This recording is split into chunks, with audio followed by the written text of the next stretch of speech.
کل میں نے ہمارے ایک مخلص ہیں، انہیں وہ اپنا نیا مکان بنا رہے ہیں، 3 مکان بنا رہے ہیں ان کی فیملی. میں نے انہیں ایک عمل بتایا، آج آپ کو ہی بتا دوں، طرفت عین پہ یاد آئی بات. ذرا یہ عمل غور سے سنیے گا، ہر اس شخص کے لیے جو نیا مکان چاہتا ہے، نیا مکان بنا چکا ہے، نئے مکان میں رہ رہا ہے یا نیا مکان بنائے گا. میں نے کہا آپ نے نیا مکان بنایا ہے، ان قریب شفٹ ہونے والے ہیں، منتقل ہونے والے ہیں، اس کا کوئی حل بھی کیا؟ میں کہا سب سے پہلے اس نئے مکان میں 3 نقصانات ہیں، اور آپ نے ایک بات اکثر سنی ہوگی، ہمیں گھر راس نہیں آیا، مکان شفٹ کیا، یہ حادثہ، یہ واقعات، جانی نقصان، مالی نقصان، پریشانیاں، مشکلات، مسائل، ہمیں نہ لوگوں کی نظر کھا گئی، یا یہ فلاں فلاں، آپ نے سنا ہوگا. آج میں اس کا راز بتاتا ہوں، یہ ہمیشہ راز یاد رکھیے گا، اور میری یہ بات ضرور پھیلائیے گا، بتائیے گا، لوگوں کا نفع ہو جائے گا، بھلا ہو جائے گا. نیا مکان جب بھی بنتا ہے، جب بھی بنتا ہے، اور جتنا خوبصورت ہوگا، جتنا خوبصورت ہوگا، جنات کو بڑا پسند آ جاتا ہے. اب میں ایک صاحب نے مجھے ایک بات بتائی، وہ بات میں انہی کی زبان میں سناؤں گا، آپ وہ بات کی چاشنی بھی لے لیں، پھر میں بات مختصر کر کے بتاؤں. اما بالا کو قرآن پڑھیں دیے، یہاں تک سمجھ آئے؟ بچوں کو قرآن پڑھاتی تھی اما. تو ہم نے نیا مکان بنایا، اما نے ہمیں اٹھا، اما کہہ دیے بھائی حافظ کوئی درخت دی ساگی لکڑ بھانا، چمک بھانا، شاخ توڑ کے لیا تازہ. اما تازہ چاک لو کے اوپر چڑھ گئی، نیت دی مار پوے، خدا خراب کر رہے، گلو سڑو، میرا گھر تک نظر یہاں، نکلو تم نکلو. تیرے اما ایسی دیواروں کو مار رہی، ایسے ایسے.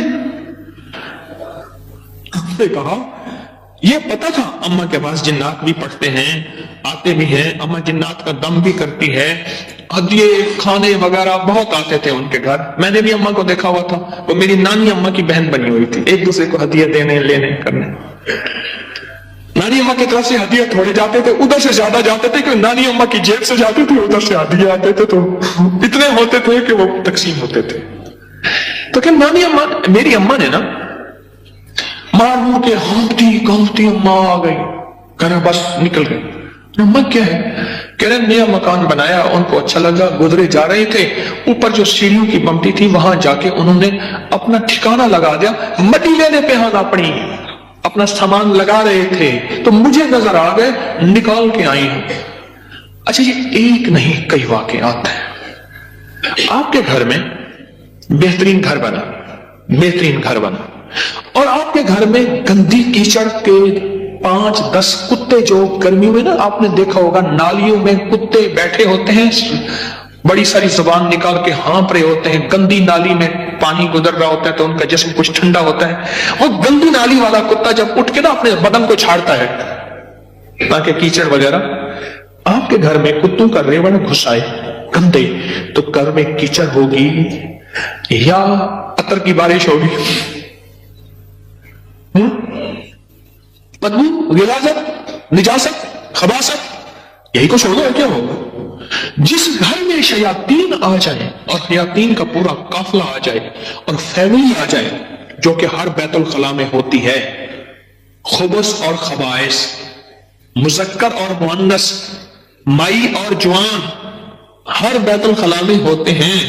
جو جتنا بیت الخلاء کو ٹائلیں لگا دے، لگژری بنا دے، ہمیں دھوکہ ڈال دیا اس ٹائلوں نے اور شیشے نے اور کموں نے. میرے کملی والے نے فرمایا ہر بیت الخلاء میں فیملی رہتی ہے. بھائی میاں بیوی ہوگی تو بچے ہوں گے نا، تو میں فیملی ایسے تو نہیں کہہ رہا، خبث اور تو سب سے پہلے تو جنات، شیاطین. دوسرا جو ہوتا ہے، جو روگ لگتا ہے، دوسرا جو روگ لگتا ہے وہ خص مزدور اور لیبر کا روگ لگتا ہے. غور سے سنیے گا، کتابوں میں لکھا ہے اپنے دھوئیں سے اپنے پڑوسی کو تکلیف نہ دو. اگر تم نے کوئی مسالہ دار چیزیں، اسپائسی چیزیں، لذیذ چیزیں بنائی ہیں اور تمہارے پڑوسی کو یہ قدرت حاصل نہیں تو اس کو تکلیف نہ دو، پانی شوربے میں زیادہ ڈال دو، کچھ اس کو دے دو۔ اور کتابوں میں یہاں تک لکھا ہے کہ پھلوں کے چیزوں کے چھلکوں سے پڑوسیوں کو تکلیف نہ دو۔ اگر کوئی اچھی اعلیٰ چیزیں کھائی ہیں تو اپنے پڑوسی کے گھر سے دور رکھو، اس بیچارے کو تکلیف ہوگی کہ اللہ میری جیب میں بھی ہوتا میں بھی کھاتا۔ یہ جو غریب لیبر آتی ہے، لیبر تو غریب ہی ہوگی نا، مستری مزدور، ان کی نظر کھا جاتی ہے، ان کی نظر کھا جاتی ہے۔ میں نے بکریاں رکھی، 8 بکریاں تو ذبح ہو گئی اور لیبر کھا گئی، 9ویں جو ہے آ کر حرام ہو گئی، وہ چھری کے نیچے بھی نہیں آئی، میں نے کہا نکالو یہاں سے بکریاں۔ 8 تو چھری کے نیچے آئی اور 9ویں جو ہے وہ خود حرام ہو گئی۔ اور تیسری اور آخری چیز، یہ میں آپ کو کہتا نا گھر راس نہیں آیا، یہ میرے پاس بہت واقعات آتے ہیں۔ اس کی نظر ہوتی ہے، لیبر کی ہوتی ہے، اور بعض بندے ایسے ہوتے ہیں، اب تو سائنس ایول آئی اور بیڈ آئی پہ جاؤ، میرا لفظ لکھو سوشل میڈیا پہ، نیٹ پہ، پتہ نہیں کہاں، فیس بک پہ، ایول آئی بیڈ آئی۔ اب تو پوری دنیا کی سائنس نظر بد پہ پاگل ہو چکی ہے۔ پہلے کہتے تھے یہ ان کی قصے کہانیاں ہیں، ارے میرے قبل والے نے فرمایا، اور سائنس اس کی ریسرچ کو کہے سچ نہیں ہے تو ہو کیسے سکتا ہے، ہو کیسے سکتا ہے؟ حضرت علی کرم اللہ وجہہ کے فرامین بہت زیادہ نظر بد پہ، حسنین کریمین کے فرمان بہت زیادہ، آل رسول اصحاب رسول کے فرمان بہت زیادہ، واقعات بہت زیادہ، تجربات بہت زیادہ۔ تیسری اور آخری چیز انہیں میں نے بتائی کہ بعض اوقات ہم اپنے رزق حلال سے کسی سے سامان لیتے ہیں اور اس کا رزق مشکوک ہوتا ہے، اس نے کاروبار مشکوک رزق سے کیا ہوا ہے، اس سے میٹیریل لے رہے، اور سے سمجھے گا، باریک نقطہ ہے، ہم نے اسے جو میٹیریل دیا وہ رزق مشکوک ہے اس کا۔ اس کی دلیل میں دیتا ہوں آپ کو، میں ایک بات کہا کرتا ہوں، آپ نے شاید سنی ہوگی کہ اگر میں محسوس کرتا ہوں میرا رزق مشکوک ہے تو اس مشکوک رزق سے کبھی روزے نہ رکھنا۔ میں آپ کو اکثر عرض کرتا ہوں، کسی ایسے بندے سے جس کا رزق طیب طاہر حلال ہے اس سے ادھار لے لے، ٹھیک ہے، اس سے ادھار لے کر جس کا رزق طیب طاہر حلال ہے اس سے روزے رکھ اور اپنے پیسوں میں سے وہ ادھار چکا دے، رزق کا اثر ہوتا ہے۔ ایک بزرگ کہتے ہیں میں نے دعوت کھائی 1 مہینے تک میرے جی میں آیا کہ میں کوئی گناہ بدکاری کروں، صرف ایک دعوت کھائی تھی۔ واقعات یہ 3 عوامل ہیں، 3 فیکٹرز ہیں بڑے، جو گھر کے اندر کہتے ہیں کہ گھر راس نہیں آیا۔ اس کا حل کرنا ہے صدقات، خیرات، اعمال، تسبیحات اور ذکر کے ذریعے، اس کا حل کرنا ہے۔ صدقات، خیرات، اعمال، ذکر اور تسبیحات، اس کا حل کرنا ہے۔ اب یہ سنتے جائیے، غور سے سنیے گا، توجہ سے۔ نئے گھر میں جب بھی داخل ہوں، سب سے پہلے تو یہ سوچیں کہ میں گھر کس رزق سے بنا رہا۔ یاد رکھیے گا، مشکوک رزق، یا آپ نے ایسا موضوع چھیڑ دیا کہ اس موضوع کو مجھے کچھ بتانا پڑے گا۔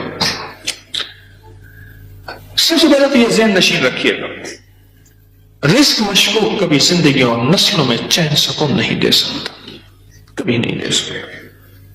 وہ کیسے ہوگا؟ اس کے میرے پاس واقعات۔ میں ایک چھوٹا سا صرف واقعہ سناتا ہوں، میں نے کئی واقعے دیکھے۔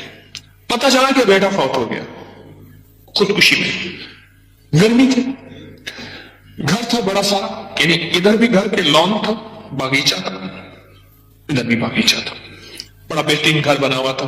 اس وقت محسوس ہو رہا تھا یہ گھر کو بنے 35-40 سال ہو گئے۔ چارپائی جو پڑی تھی تو ہمارے ہوتے ہوئے دھوپ آ گئی، تو چارپائی کو میں نے گھسیٹا اور ایک بیل تھی بڑی خوبصورت، اس کے نیچے لے گئے۔